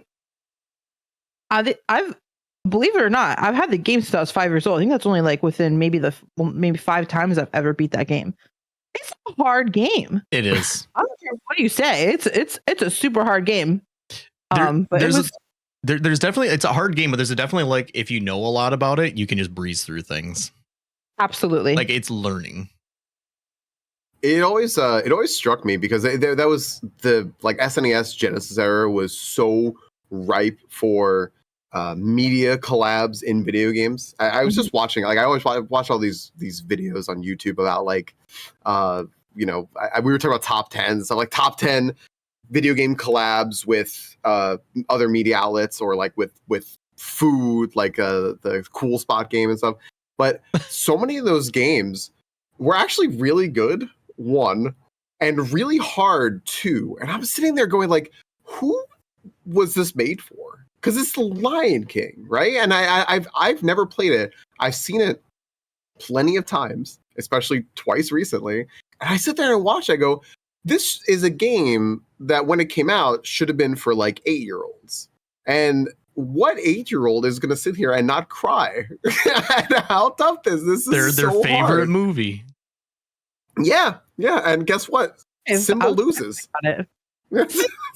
Simba loses every time, and you got to start over. It's I like, don't know. It's like the equivalent of like what is the latest like if the latest Bluey game that came out, like they released it and it's like insanely difficult. Nobody can beat it. You just keep dying. Just Bluey just keeps dying and stuff, and it's just like the kids are all crying. Not Bluey. That's it. And it's what comes up to you. Let Bluey down. Like, oh, shucks. Oh man. The games like those old kind of like gems like that the two that I always recommend to people from my childhood were, one of them was Zombies Ate My Neighbors, because that game is just it's just so goofy, right? It's just like, it's goofy, but it's also actually pretty good and gets really hard. And Pocky and Rocky, and that's when I feel like a lot of people like kind of turn their heads at and go, what's Pocky and Rocky? And it's one that you people may have heard of. Like you said, you haven't heard of it. It's they just made a new one, like some 25, 30 years later. It's a little kind of like a shmup, like a little shoot 'em up, where you get to play as like this little kid or a little like raccoon. And it's just you just kind of walk through these different areas. There's really good music, really good scenery, and you just shoot things. And it's a really, really, really good co-op game. And I always recommend to people, like, if you are able to like get this game, somehow, and play as a little co-op with people, check out Pocky and Rocky. It's really cute, and it's also really hard. And then I remembered that our childhood video games were really hard all the time. Yeah, because it always goes back to that. How did I ever? Oh no, go sorry. Is that a Super Nintendo game? Super Nintendo, yeah. And then they just made Pocky and Rocky Reshrined for the Switch. I think it was like the 25th anniversary or something. But I think it's very faithful to the original. But sometimes I'll sit there and I'll go back and I'll play a game like Super Castlevania or something. I'll go, I'm embarrassed that when I was 7, I was way better at this than I am now. Like as a full-grown adult. Yeah. I went back to Castlevania Bloodlines a couple months ago, and I was like, how was I better at this when I was 10? Yeah, it's embarrassing, right? Like, I got mad at myself as a kid. Like, I was picturing myself as I was a kid. I was like, you know what? You think you're better than me? Like, what is this? I think we just had more patience back then, too, because we had the time, so we had more patience, and we would just, so we got good. That's what we did. We got good. We had to. Did my homework on the bus, got home at 3, didn't stop playing till 8. Like, I can't do that now. Exactly. Kid had an unfair advantage. What other games you guys playing? Is it time? Is it time? Hi, I'm ready. Is it time? Does anybody have any other games they've been playing? Anyone? Teacher Instinct wanted me to call on Ashley so fast. She's raising her hand. Like, looks like nobody else is really playing anything, so let's move on. Next on, okay. All right, Ashley, let's hear about it. Echoes of Wisdom. Let's go. Let's dive in. All right, I'm ready. So I just want to say Zelda fans ate good this year for sure. And when they even announced Echoes of Wisdom, like, we had just come off of such a huge release of Tears of the Kingdom, which again was another release like Breath of the Wild. They made us wait years for. It was worth the wait. One of the best games ever made of all, not just Zelda, of all time. It's a scientific fact. You can't argue with me. Like, I'm so excited we got to agree on that. Echoes of Wisdom. So you get your top down again, like you get a top down Zelda, brand new.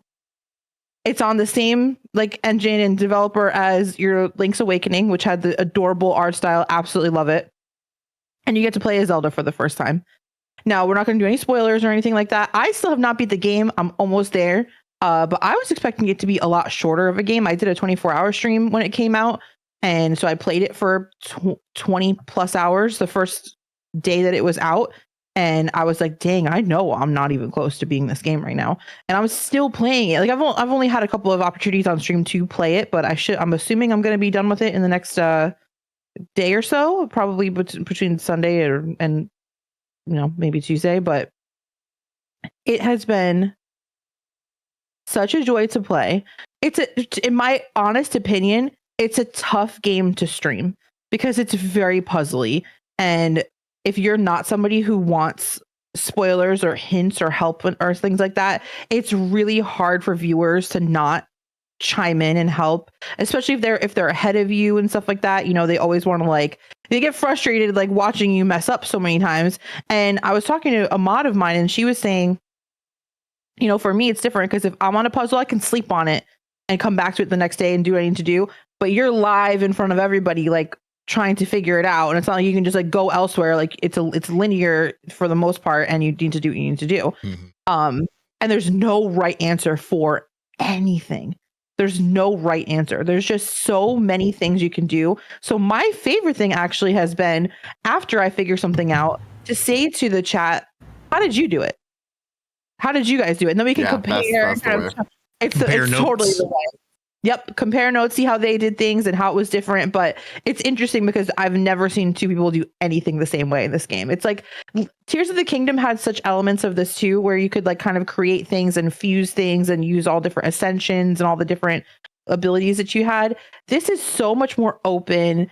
You're not relying on things that you have in other games like magic. A lot of things are very infinite, but it doesn't necessarily make the game easy.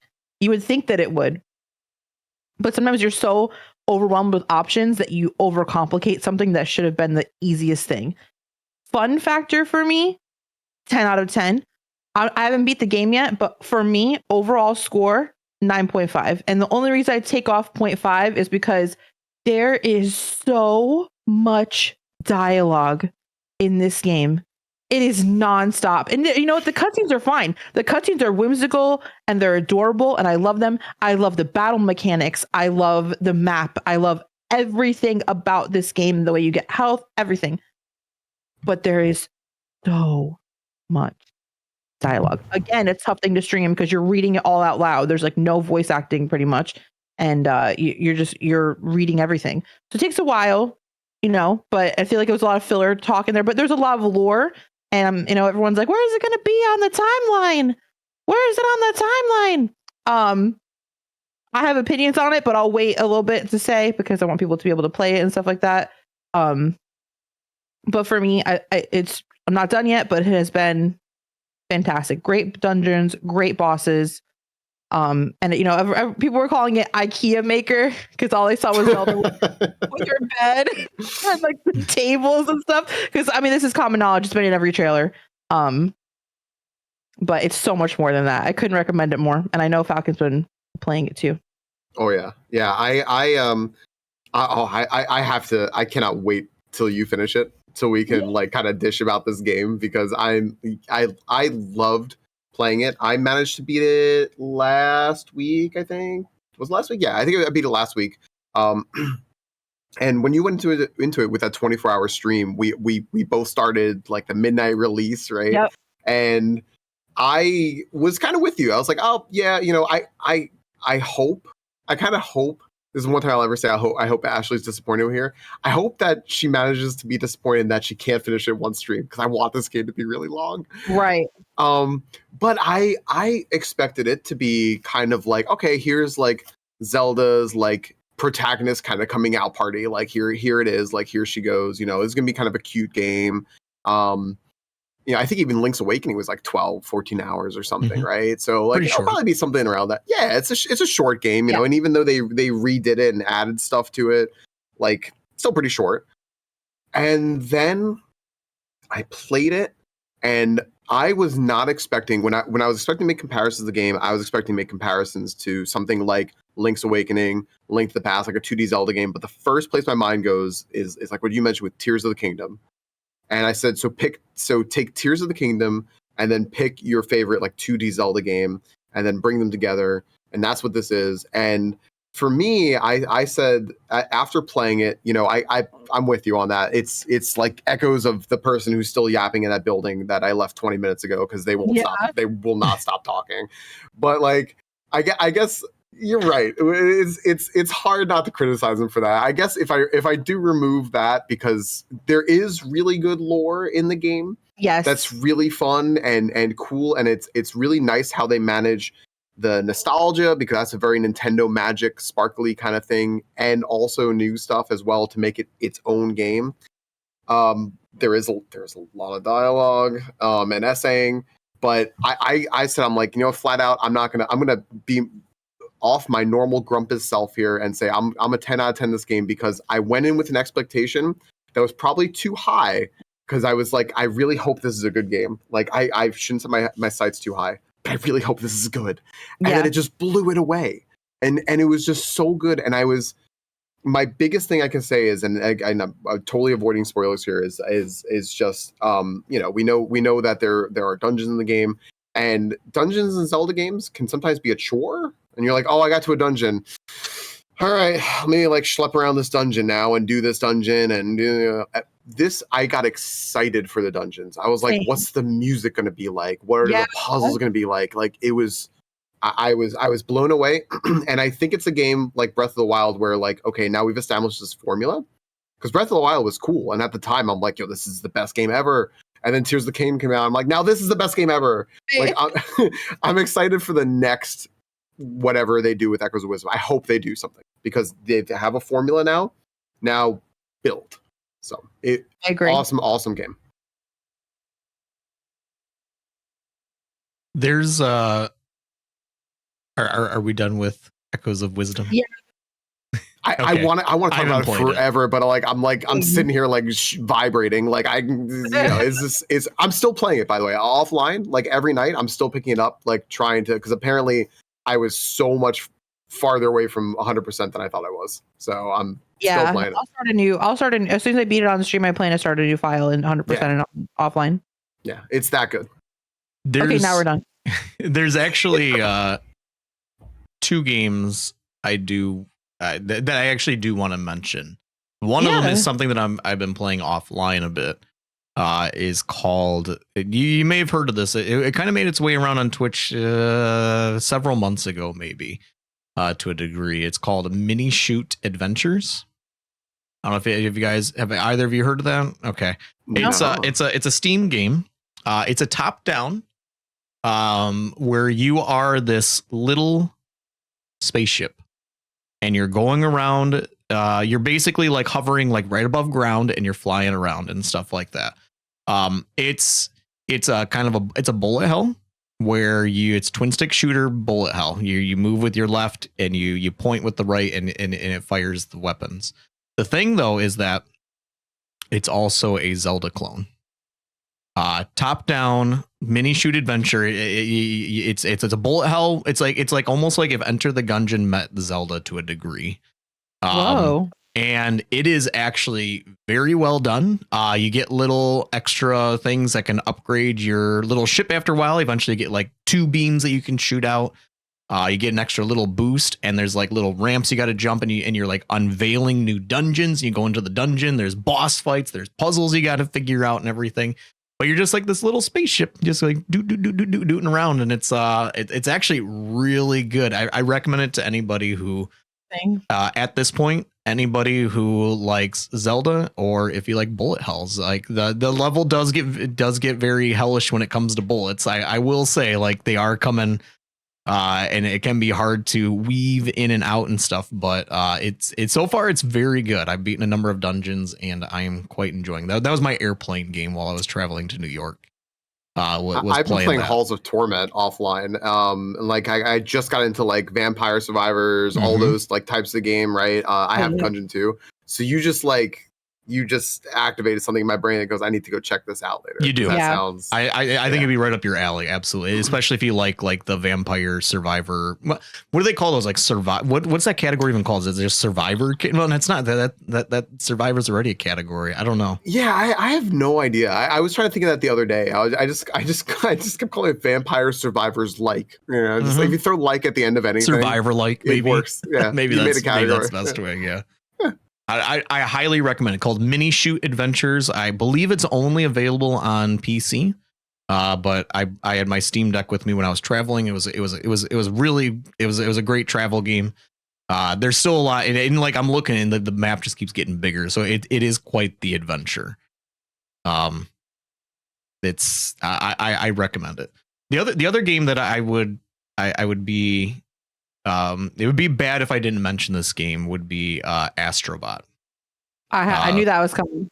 Astrobot, for anybody who's listening who's not familiar, Astrobot was pretty big just recently online and stuff. But if you're not familiar with it, the history of Astrobot is, I think, starting with, was it PS4? I think it was starting with PlayStation 4. There was a studio. I can't remember the name of the studio off the top of my head. But basically, they made they would make these games called Astrobot, which were relatively small. The Astrobot on PS4, not they made one for VR too, but the base normal Astrobot was maybe just a 3 hours to beat to 100%. It wasn't very long, and all it was really a tech demo to show off everything you can do with the controller, like the new features in the controller, the things that the console can do, everything like that. And it was insanely fun. Like the levels were really inventive, really fun interactivity, a lot of fun things to collect. The one that was the original one on the PS4 had where you went and collected all these historic consoles and parts and, like, you know, PlayStation Eyes, you know, you found all these history of Sony, and you like created a virtual museum by finding them, and you can run around and you can do things. You could smack the PlayStation 1 and it would like open up and you could go look in all its internals, or like the PlayStation 1 portable version that they made. You found all these things of Sony history. So eventually this got greenlit to create their own entire game, and they made a full game here. It's like 80 some levels.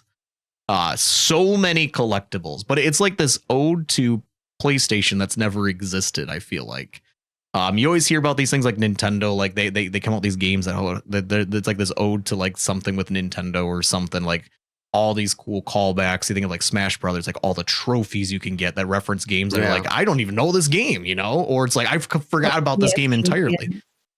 Yeah. So Sony, they greenlit this project, and it really is like they found their mascot. You know, Sony's been relatively without a mascot for a while. I mean, like, who's been their mascot? I mean, like, you can't really say like, I don't know, like, what's their biggest game? Used to be Crash Bandicoot, like back in the day, but yeah. Yep. Pyro, maybe, I don't know. Yeah. I mean, like in today, I mean, like, I don't even know what you would consider their mascot. Like their biggest games are like from Naughty Dog. So you have like The Last of Us, Uncharted, and stuff like that.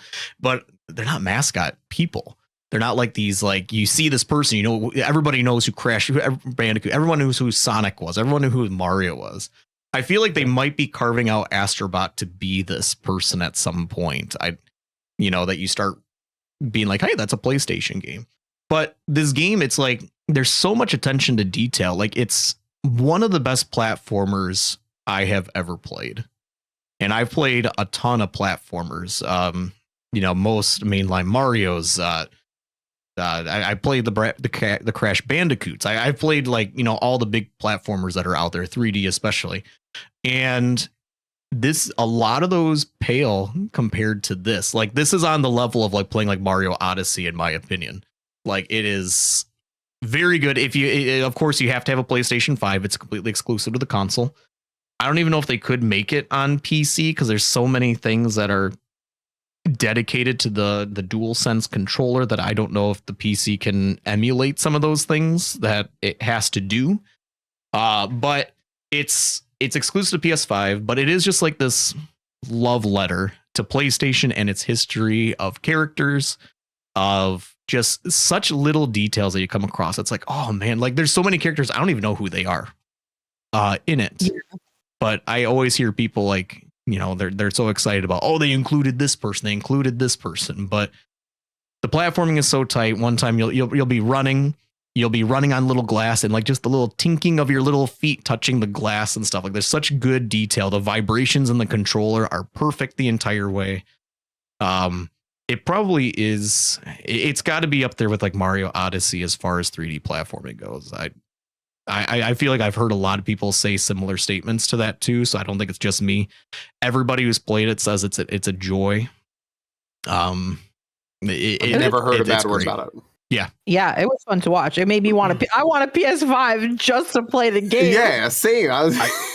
I've said it before that I think for me, future Astrobot games might be a system seller. Like I can probably hold off when other games come out, but when I see an Astrobot game is coming out on a date, I'm like, I think it's time to maybe pick up the PlayStation 6 or whatever. Like I think that might be a system seller at this point. Like this game was that good. Yeah.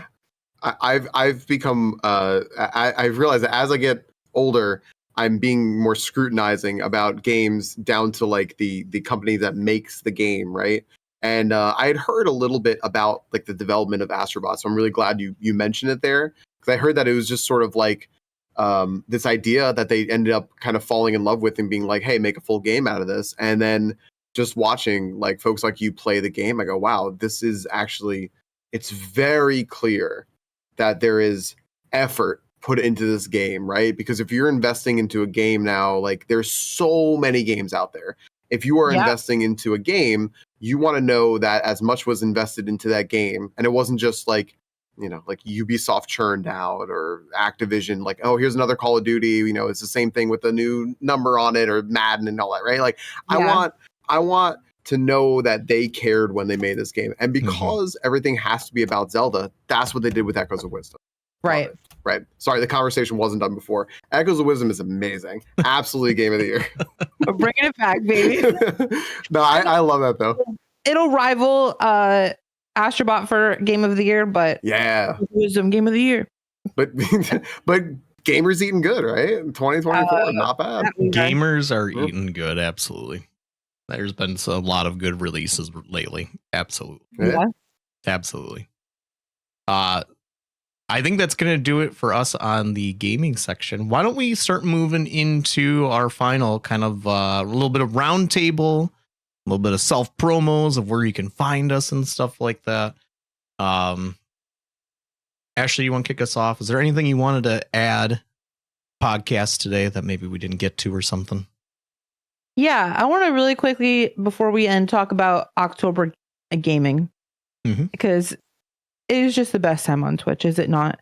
Where everyone kind of branches off. I love October on Twitch. I know. It's tough as a streamer, just for people who don't stream regularly. It's always tough to branch from your content, but it's also tough to do content that not everybody loves or is comfortable with. And I kick off every October. I play PT, the playable teaser demo for the Kojima game that never got made. It was supposed to be Silent Hills. And then it ended up becoming Death Stranding, which is so far off what this demo was. But this demo is just like, I play it every year and it terrifies me every year because I can't remember every single detail, 365 days later. But I like to play it every year because I always get people who come in because you can't download this demo anymore. It's gone. The value of my PS4 just for having the game on it, add $1,000 to it because it's that exclusive to have this demo. But I play it every year, and like you have to like talk into the microphone like to a ghost, like, and that ghost responds to you, and you can't beat the game without a microphone. You have to interact with a video game ghost. It is like the creepiest thing ever. I always get super scared, but there's, then I also feel bad because there's always people who are like, I can't watch this. Sorry. Bye. I'll see you after. I'll see you next stream. And I always feel for those people, but I like doing scary content in October, especially for me. I get really scared. I don't like scary stuff either. I like to watch it, but I don't like to play it. So I don't know. I think it's fun. It's something different. So it's always tough for me to kind of make that decision. Like, do I want to play super scary stuff or do I not? And I still have a couple of Halloween themed games that I want to play for the rest of this month. But that's my big scary one. I always think scary games make some of the best content on Twitch and video games in general, because like you have the reaction content, you have like the interesting whatever's going on in the game, right? And like especially in October, there's people looking for those type of games. Like they're browsing the categories, and it's like, okay, there's people who want to watch something a little spooky. They want to watch somebody, or they want to watch their favorite scary game. Somebody who's like, this is my first time playing it because it's October, so I'm gonna jump and play Alien Isolation or something like that. And there's always people who are like, I want to see that, and then it's like, while the people are browsing these categories, it's also your time to shine, to also get out there and just have new people discover you, so it's a good time to play those type of games. Absolutely. I think it's also a good balance there too, because like you said, Ashley, like I also have that demo on my PS4. I remember at the time, like I picked it up, right? Mm-hmm. No intentions of ever playing it, because you offer me something free, I'm grabbing it. And then I found out that like, oh, that was like the story behind it. And I was like, that's really neat. Still haven't played it because I'm also not a big, like, I don't watch horror movies. I don't really play scary games. My scary game is Fatal Frame. It's like Pokemon Snap with ghosts. I freaking love that game. Slade just played it. Yeah. Who just played it? Slade. Our last guest. Yep. Yeah. Sorry. I thought you said Snake, because I still have PlayStation games. I got Metal Gear in my head. Yeah. No, it's great, but like I'm with you. I don't. Fatal. Sorry, it's everything Snake says. He just says it in a question. He does. From under a box somewhere. Yes. It's just it's like, it's not my thing, but I understand why it's so big, because like Halloween is some people's like just absolute favorite holiday. They go nuts for it and it's stuff like that. Christmas, so it's exactly. It's goth Christmas. Yeah. And it's just like it's absolutely a great time to like kind of tiptoe into that stuff. So I was just actually trying to sit there and be like, if I have time, like what can I do that's sort of like in that realm, but it's not like I don't want to play like a really scary game. Can I play like Castlevania and say this is spooky? I don't know. You could. It's adjacent. Yeah. Well, so my thing I was doing recently is this is my first October where I get to experience it like you guys, which is exciting. I get to do something different. And I'm starting to notice, I'm like, oh, this is very cool, because I had a bunch of like September incentives, and I thought I set the bar high enough, and I didn't, because community's fantastic, and I just kept adding stuff to it. So I'm just going to be going through all these games, and I say that I did in fact play my scary game. I played Hollow Knight, and it's scary how much I hate that game. But I played it. I'll in all fairness, I did have harsh words for it. I think they were fair, and I did actually really enjoy playing it on stream with people. But I was also happy to be done with it. So that's a game that I know the pitchforks coming out. I waited till like an hour and 50 something minutes into the podcast to say that, so that people would get through it before they decide that I hate this guy. But there, I played that. I'm gonna do a randomizer of it. Wow. I'm gonna do an OOT randomizer. I'm gonna be again tap into Game Genie Ashley. Like, hey, got any tips for this? That I can do this. Yeah, because I see this stuff, and I'm dead serious. I see you all play these games, and I'm just like, that looks really fun, and I'm really excited to like play the games that I see my friends playing now, and it's cool, and I totally get it. So I got all that stuff kind of coming up. I don't know if that's scary though. I even got you to play Papers, Please. You did, yes. I love that game. I absolutely love Papers, Please. And there's going back to World of Warcraft, there's a quest in the newest WoW X pack where it's called Papers, Please. And you set up a little desk and you try to find these like little goblin people who are coming into your camp who are just trying to cause trouble. So they have to present what their purpose is, and you get to kick them out. And it's like, oh, I get the reference now. Cool. Yeah. That's really cool. It's a good game. That's cool. I like that. one thing I think we can talk about here, since this is also a semi-promo time as well, is that starting this Wednesday, that's gonna be October 16th. That's 4 days from recording. This is 2 days after release. Wednesday night, Ashley and we're gonna begin a blind co-op playthrough. Neither of us have played this game. Full playthrough of Resident Evil 5. I'm excited. Yeah, I am too. And for our listeners, what this experience is going to be, we're trying something that we haven't seen before anybody else to do. We're going to try something that I think is going to be really interesting. Is that on Wednesday night, the stream is going to be on my channel to begin with, where we're gonna have me on there, of course. Ashley, your camera is going to be on there as well. So we're both going to be on there. Also, you're going to have both of our gameplay on the same screen at the same time. So you don't have to jump between streams. You don't have to try to catch up with chats. And it's a central place to chat, a central place to watch.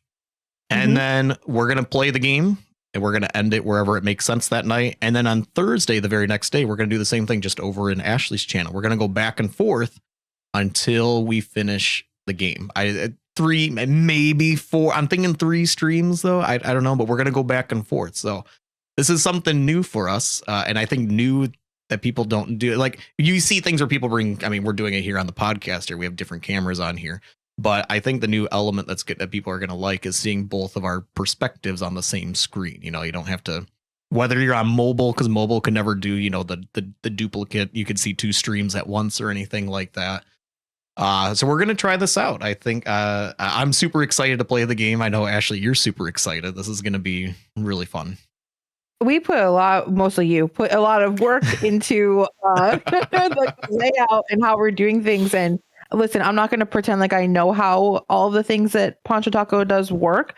But I will tell you that from all of the testing that we've done behind the scenes, from the first time we tested until was Thursday this past week when we tested, you have both of our cameras on the screen, crispy clear, no delay in vocals. You have both gameplays crispy clear, no delay. At first there was kind of sound delays and voices and stuff like that, but we just got it where all the kinks. Yep. This ain't your Twitch knock knock, all right? This ain't the knock on the door, baby. This ain't your knock knock on Twitch. This is something totally revolutionary that I've never seen anybody else do. And it's also our first ever true, besides when we had Ponchly in real life, we've never, just the two of us, ever gamed on stream together, ever. So that'll be... We've never done anything co-op. Nope. We've been friends for 4 years, never done this, so it's about time. The closest we've ever done is playing Mario Kart or something, but then you of course have everybody else playing, or Mario Party or something. But no, this is just going to be you and me playing. So come hang out. It starts this Wednesday from when you're hearing this. It starts on the 16th. And it's come over to my channel first, and then we're going over to Ashley's. We're just going to flip flop back and forth until we beat the game. It's really looking forward to it. It's gonna be a great time. Yeah. Can I promote for you guys real quick? Because I love the go seriously. If you haven't seen it yet, go to their channels, watch the trailer they made for this for this event. It's so freaking good. It's really good. And I did whip it together. Yeah. Specifically that Ponch Man, then go check out that trailer. It's really good. But also, I've said in the past, and this is just this is me being honest, I'm very, very tough on co-op streams, 2-person streams, because I think that I think that a lot of people will jump into it, but I think it takes a very special type of streamer to pull off those streams, to manage both chat and the game and your playing partner at the same time. And I think, and I'm also not the biggest fan of watching spooky games and stuff. I am going to be all over that. Like I shouldn't say this too loud. Like my raid's gonna hate me because I'm gonna be like raiding and WoW, just like watching the stream and stuff. Because the two of you are the exact two right people to be doing something like that. Because the way that you two manage your chat, manage your streams, your personalities and everything, I'm so excited. Like I'm so excited. Like yeah, the Wednesday can't come soon enough. This is gonna be very, very good. Thank you, my friend. I'm very excited. Can't wait. It's gonna be great. I'm a tough critic of this stuff, and I know that like it's gonna be wonderful. Ashley, where can our viewers find you? You can find me on twitch.tv/Ashley with 2 E's _FL. I stream Tuesday, Thursday, Saturday nights, and Sunday afternoons. Right now, I am doing Chicanery SMW, that is Bufflin's Hack. I'm doing Original Paper Mario, which is like one of my favorite games ever. And I will be finishing up Echoes of Wisdom. I'm still doing the Ocarina of Time randos. You can just go to ashleyfl.com. All my stuff is there. I put out YouTubes and TikToks every single day. And that's about it. Great. As for me, twitch.tv/PonchoTaco. Continuing Red Dead Redemption 2, almost at the end. One more chapter and 2 epilogues to go. So it's almost at the end, but there's still a lot more to go. Love that game. I'll have more thoughts to share about it. It'll be my second playthrough next episode, probably, as I finish it. Love that game, and looking forward to finishing it. And as for our guests, StreamingFalcon, where can our viewers find you? What are you up to? Yeah, so you can find me on twitch.tv/StreamingFalcon or YouTube also on StreamingFalcon. I gotta get on social media. I'm like a grumpy 37-year-old who's sitting here like, but I gotta get on there at some point. But you can find me on Twitch and YouTube, both places, StreamingFalcon. And I just finished yesterday. I just finished playing Hollow Knight. I've been playing a little TCG Card Shop Simulator. I think like everyone this is playing, on their whatever device on their phones too. It's great. But I should have written this down because I have a list of things I'm going to get into now, which is I'm going to be doing a Hollow Knight randomizer starting Monday, so the day this podcast releases. Nice. Yeah, which I'm actually really excited for. I think as harsh as I was about the game, I think the randomizer is going to be really cool. And randomizing anything is just awesome, right? That's what got me on Twitch. I'm going to do an OOT playthrough with an OOT randomizer and be playing some Goose Game with my partner Crystal. I'm going to be trying to do a Lego build on stream. There was all this stuff that I signed up for that I'm just sitting here like, oh my gosh, I have to keep track of this. But it's great because I'm just excited. Like I have this list of things that I'm just looking forward to doing. And then I know that people chose and wanted to do. So we still have to also do a chat picks a game sort of thing. So if you want to come hang out, you can be part of that to pick a game. It's just we're just going to be playing a whole lot of games. And of course, I am going to be sneaking in some A Link to the Past randomizer and Kaizo Ironmon. Yeah. So you want to see any of that stuff? Bread and butter. The bread and butter. We got it. I can't. You can't turn your back on on how you got here. But we have other friends here too now. So absolutely. Well, go ahead. Before we end, really quick, I gotta say, of course, thank you so much for being on StreamingFalcon. And if you have never checked out a StreamingFalcon stream, I could not recommend it more.